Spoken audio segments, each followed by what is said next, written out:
latest interviews around the boxing world at www.ringcast.net. I'm joined here by Lee Haskins. Thank you very much for taking the time to come and see us. IBF Bantamweight World Champion.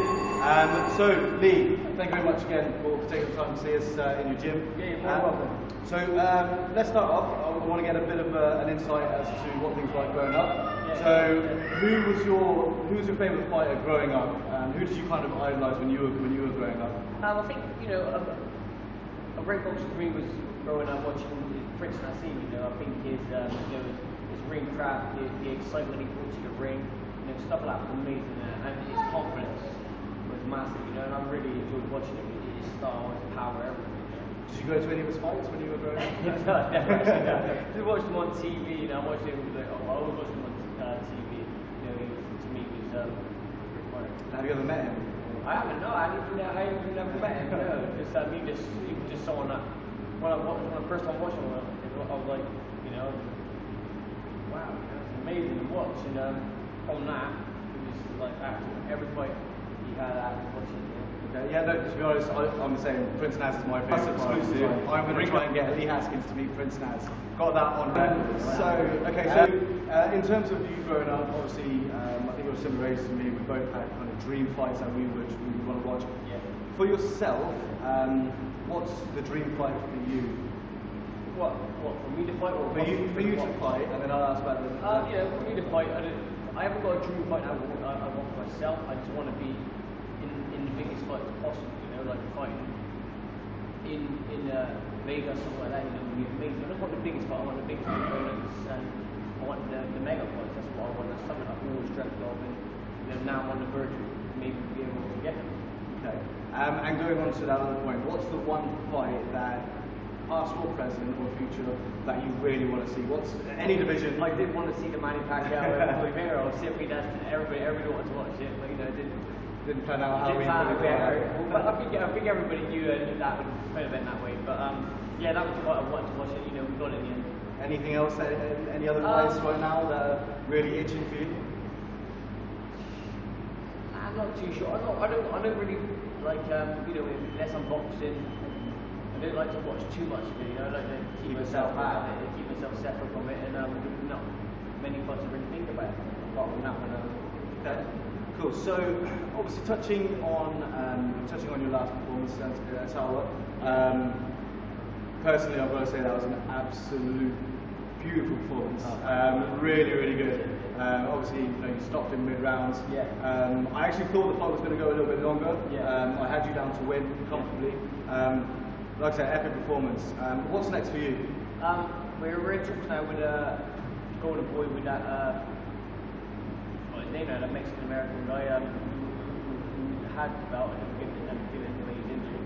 Cabarella. Yeah, that's the one. Yeah. And so we're just waiting to see how that plans out. If he's going to come and fight, or if he's still recovering from the injury. It's not too sure yet. But hopefully, if he can come back, that'd be a great fight between the two. Because that fight was supposed to happen a while back, wasn't it? Yeah. He also got injured. Yeah, he got injured, and then IBF picked out the two next best opponents, and that was the guy. That Japanese guy was very good. He was very good. It's a very tough fight, wasn't it? Very tough, and the fight was 50-50, and a lot of people thought he was going to have the first round. He starts pretty good, but got the first round, went in there, put it on him. As soon as I got there with the first round, I could see that I was nervous, and then maybe I looked for it a bit too much, but in the end it paid off.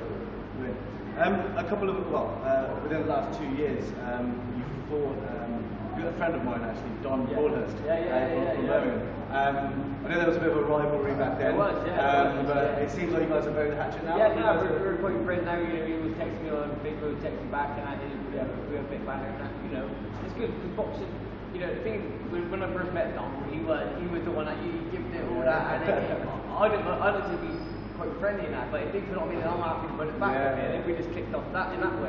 But it's boxing, we're big title, like British title, it's a bit that rivalry, and this is what happened. He's a very good fighter, isn't he? I've known Don for years, back in when he was amateur. Yeah, he is very good fighter. He's a very good lad as well, so I know he's got nothing but praise for you right now. And I think we should see more of him. He should be back in training because he's got a lot of potential, and I think we can do well for us. Again, Don Broadhurst, if you're listening, we want to see more of you, mate. You're a very, very good fighter as well. So I wanted to touch on prize fighter. So it's 2 points in one, really. I wanted to ask you what the turning point in your career was. Would you say it was winning prize fighter back in 2007? Or? Yeah, I think that was when I just started getting my head down, really getting my head into training a lot more, and producing the better of the athletes. Putting the hard work in, and putting it in the ring. Before I never used to train much. I used to be a bit, like a party and stuff. I never used to train up to my potential, and I'm getting a ring at me after. And so I would just try and win the fights on, stealing it, like, jabbing, just that kind of way. And it was not great to watch, and nobody else was doing it myself. But people see once I put the work in, once the real Haskins turns up on the line, the best of the Haskins, there's no one. I don't think that could be a you get there, and I become a great fighter. I think. So with prize fighter, was that at that point? Was that when you thought I need to give my 100%, or was it? Yeah. Or did you win prize fighter even still less than 100%? No, honestly, honestly, yeah, less than 100%. But obviously, I've put the work in now, and I have really. Because you stepped up massively. I have really done that, my training there, and I think with age, a lot of it comes with experience and knowing the rights and wrongs and like what to do and stuff. And I learned from that, and now I'm back prepping another kind of thing. So you're 31 now, I think. Yeah. Obviously with boxing you have a limited kind of time shelf. Right, yeah. You've been boxing for a number of years now as well. How long do you see yourself remaining in the boxing game? Going by your last fight, you're still very athletic, very healthy. Yeah. You look as better as you've ever been. Yeah. How long do you want to give yourself now? I always myself, I'm always training and I always keep myself fit. And I've always planned in my life, I would like to go do boxing until the age of 35 and retire, from there. And the way I train now and what I've done before, it's like, I'm doing so much more now than I was when I was younger. I've got my head screwed on and, I feel best I've ever felt. Why worry about the age? You feel so good, So we've touched on, obviously, you've had to knuckle down now to obviously bring out the best of the Haskins. Is there anything in particular that you've changed in your routine or in your training that has made you feel better and perform better as well? No, not really. Just being more dedicated to the sport.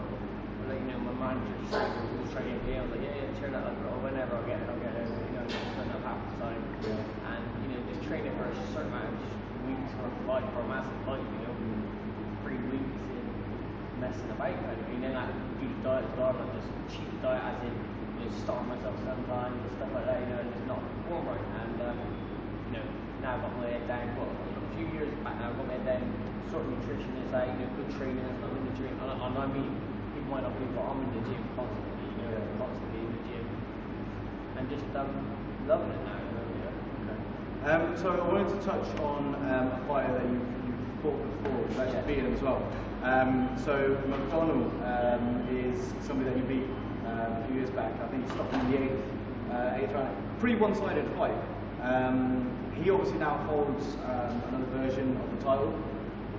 Are you wanting to take that, to give him a rematch and then try and unify the division potentially moving forward? To be fair, when he had the IBF before, we wanted that fight then, boxing. Since he's had the view, we wanted to box him for a long time. I think it'd be a great fight for Britain. For everybody to watch, it'd be a great fight. Same with, even though Stu Gorman got him when he had, I was trying to chase him. I've always tried to chase him in good fights. Yeah. But, I get shot at a lot. I've been shot at a lot in my career, by promoters, by fighters. What do you think that is? Well, for promoters, maybe they thought it was boring, or maybe, they just don't want their fighter to lose, It's a hard one, but I just think, we're in a sport. People shouldn't be shot at. The best should get their chances. If they're at the top of the race, give them their chances. Give them their chances. It's what everybody wants to watch. Britain want to watch the best one to go out. Nothing people go around them, but they'll be the real champion. If McDonnell said to you now that he wants to take the fight, would you give him the fight? When you look at my eyes, I'll tell you, I'd take it apart. McDonnell, here it is. Lee Haskins wants the fight.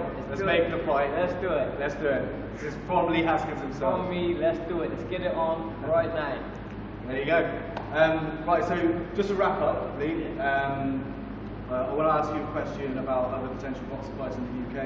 I want to see how you see the fight going and who wins the fights as well. So obviously we've got Kell Brook and Amir Khan, massive names in British boxing. Yeah, Talk about them fighting.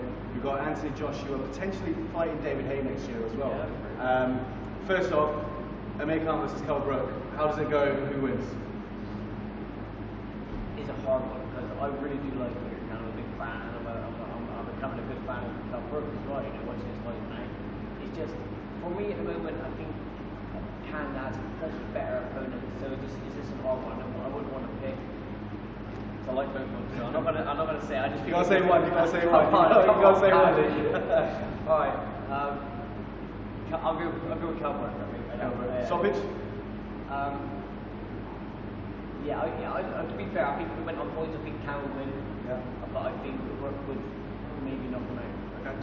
So we've got David Haye potentially coming back after a big absence against Anthony Joshua. How do you see that fight going if it was to happen?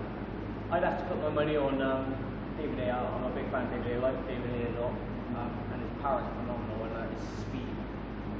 I'm only saying this because I don't think Josh has really been tested yet. Against a great fighter like that, so I would put my money on David Haye. Okay. Finally, just to wrap things up, we're going to play a little word association game. So I'm going to come up with a name, and I want you to say the first thing that comes into your head. Okay? One word, first thing that comes into your head. Okay? Don Broadhurst. Good fighter. Okay. Isawa. Awasa? Go, just speak.